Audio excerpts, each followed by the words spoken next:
Imagine you had to live in an ancient city, not visit, not take pictures, not walk around as a tourist. Actually live there. You have to sleep there, eat there, work there, get sick there, survive there. And the city you choose decides almost everything. Do you get clean water?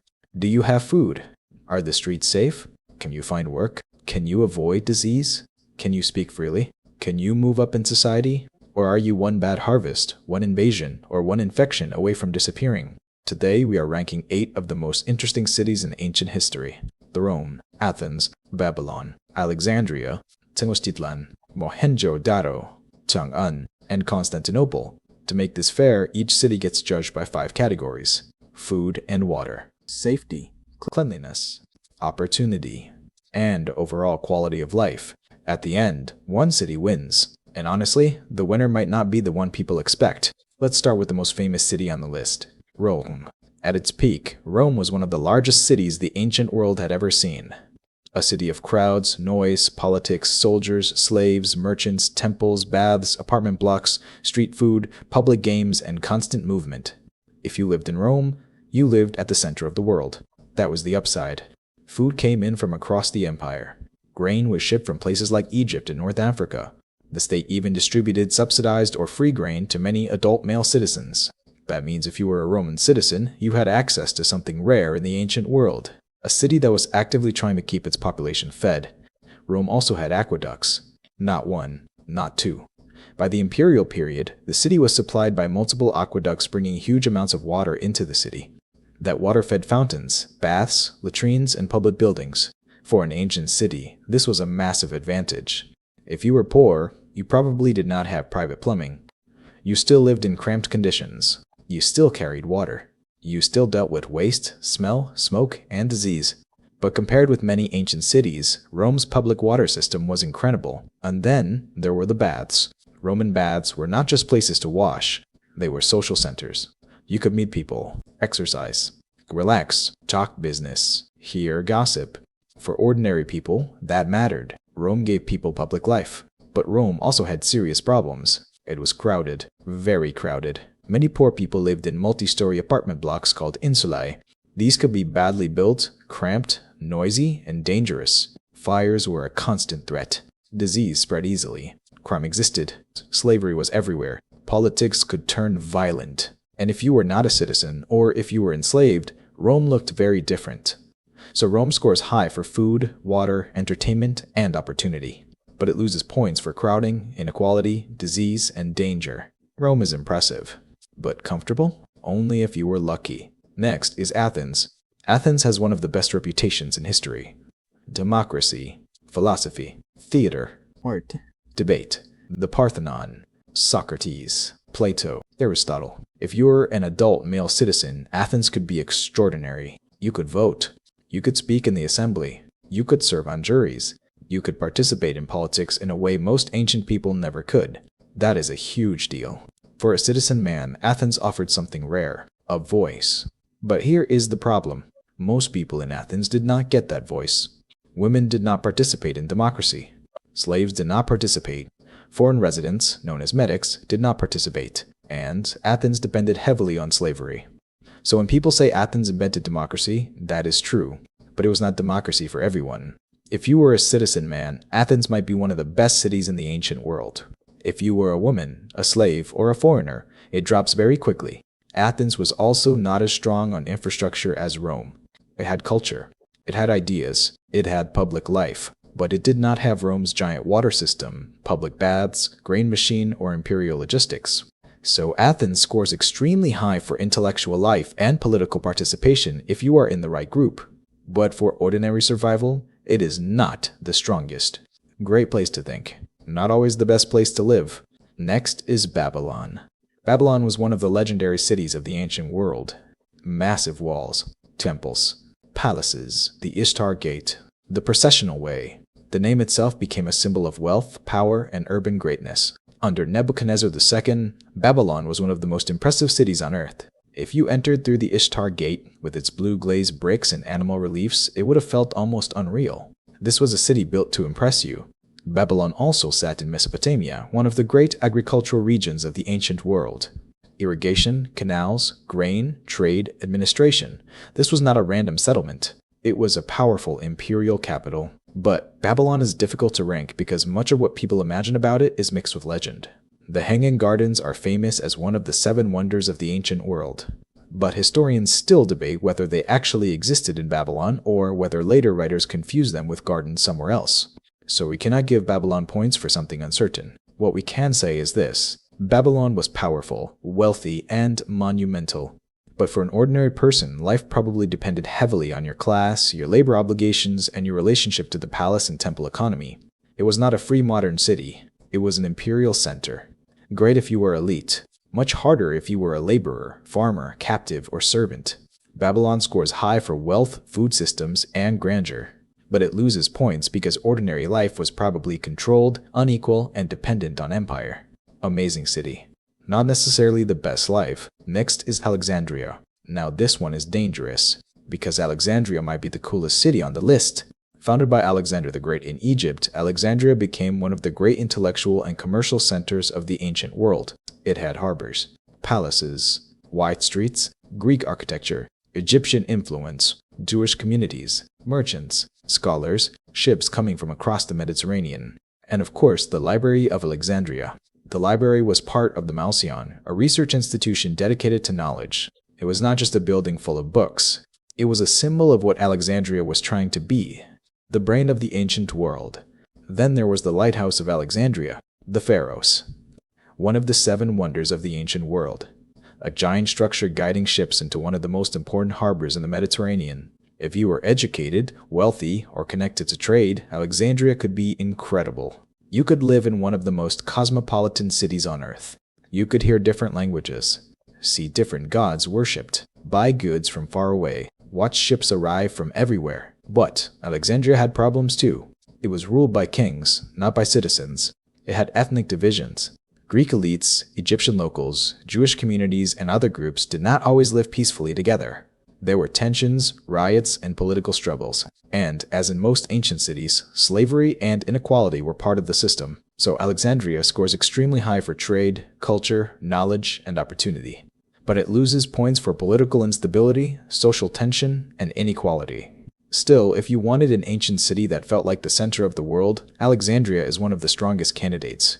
Next is Tenochtitlan. This might be the most visually insane city on the list.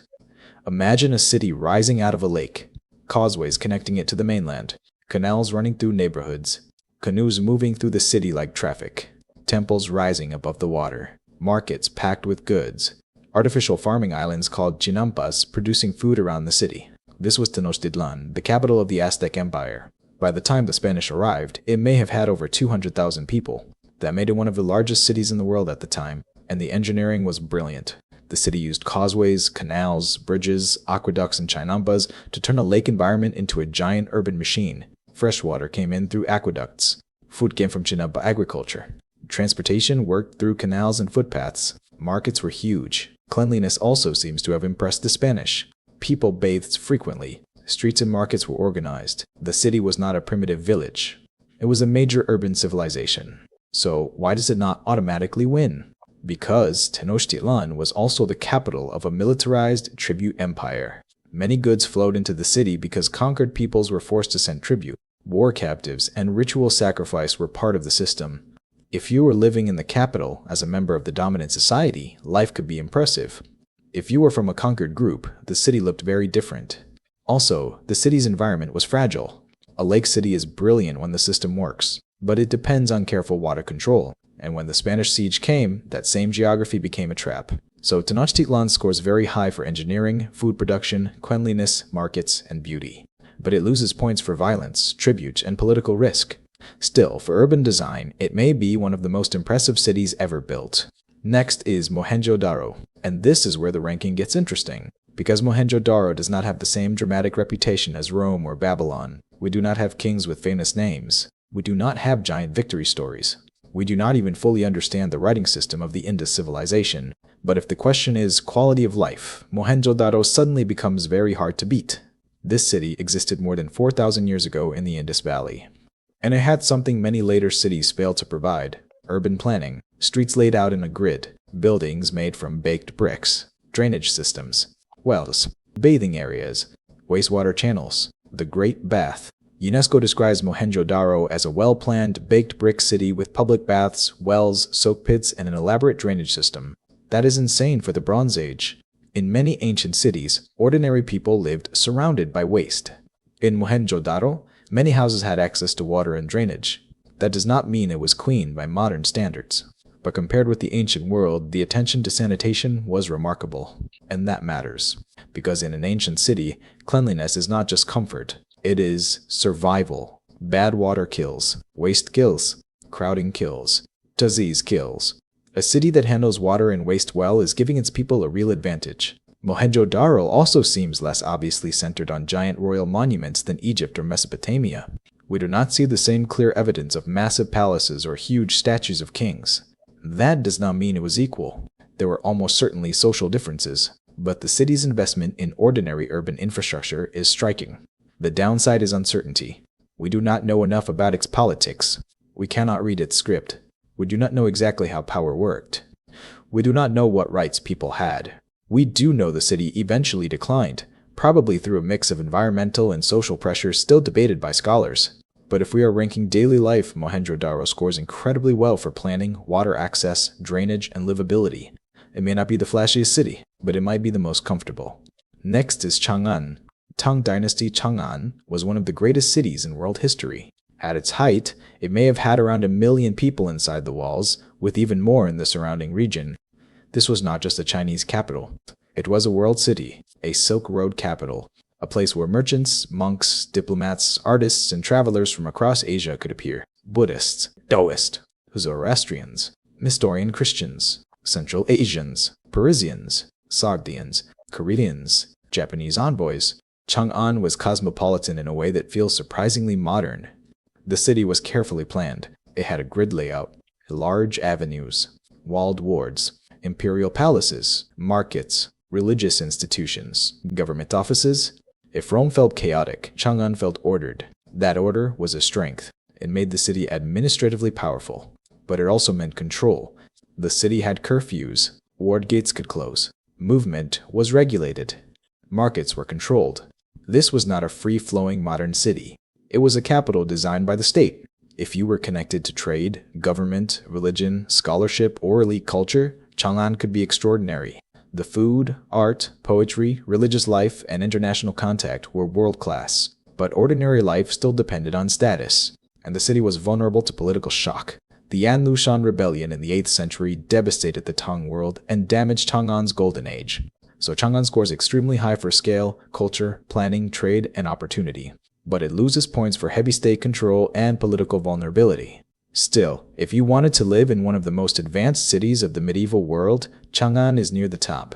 Finally, Constantinople. Constantinople was built for survival.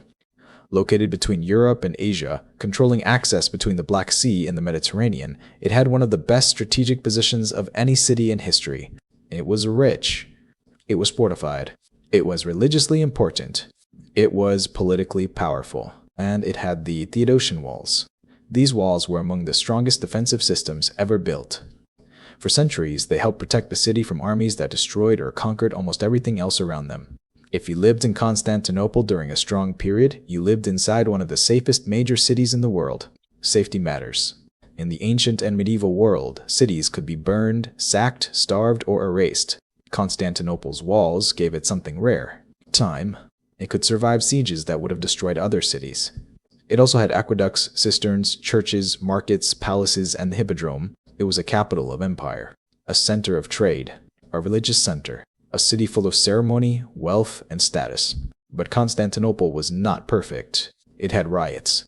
The Nika riots nearly destroyed the rule of Justinian. It had plague. It had religious conflict.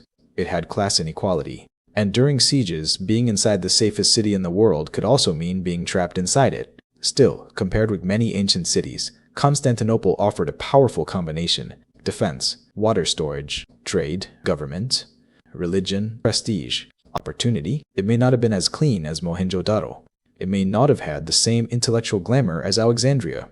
It may not have had the democratic identity of Athens. But if you are asking which city gives you the best chance of surviving history, Constantinople has a serious argument. So now we rank them. Number 8, Babylon. Not because Babylon was weak, it was powerful, beautiful, and important. But for ordinary life, it was an imperial city with heavy inequality, uncertain comfort, and too much legend mixed with fact. Amazing to see, harder to choose as home. Number 7, Athens. For a citizen male, Athens could be incredible, but too much of the population was excluded. Women, slaves, and foreigners did not share equally in the city's most famous freedom. As a place for ideas, Athens is elite. As a place for ordinary life, it drops. Number 6, Rome.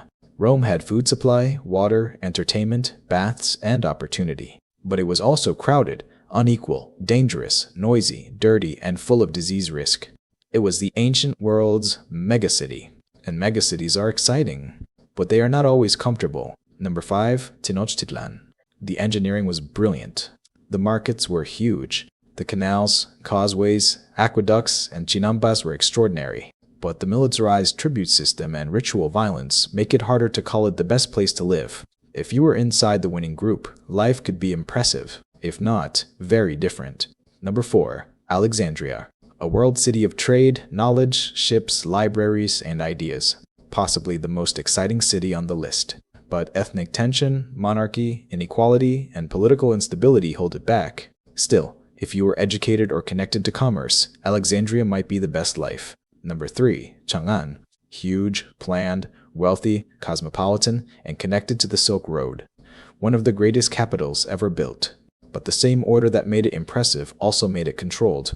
And when Tang politics broke, the city suffered badly. Number 2, Constantinople. Safe, rich, strategic, fortified, supplied, and almost impossible to conquer for centuries. If survival is the most important category, Constantinople might win. The walls alone changed the ranking. But it still had riots, plague, sieges, inequality, and political danger. So it comes very close. But number 1 is Mohenjo-daro. Not because it had the biggest monuments. Not because it had the most famous kings.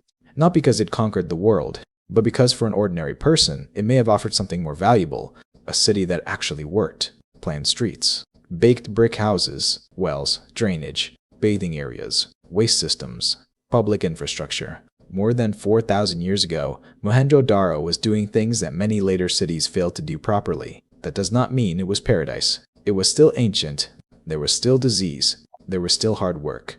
There was still inequality we do not fully understand. But if you had to wake up every day in one of these cities as an ordinary person, water, waste, planning, and daily comfort matter more than monuments. Rome was more powerful. Athens was more famous. Alexandria was more intellectual. Tenochtitlan was more visually stunning. Chang'an was more cosmopolitan. Constantinople was safer behind walls. But Mohenjo-daro may have been the most livable. And that is the strange lesson of ancient cities. The best city is not always the one with the biggest empire, or the tallest temple, or the most famous philosophers. Sometimes the best city is the one where someone thought carefully about where the dirty water goes. Because history remembers kings. But ordinary people remember whether the city made life easier. So if I had to choose one ancient city to live in, I would choose Mohenjo-daro. Not the loudest city. Not the richest city. Not the most famous city. The one that may have cared the most about daily life.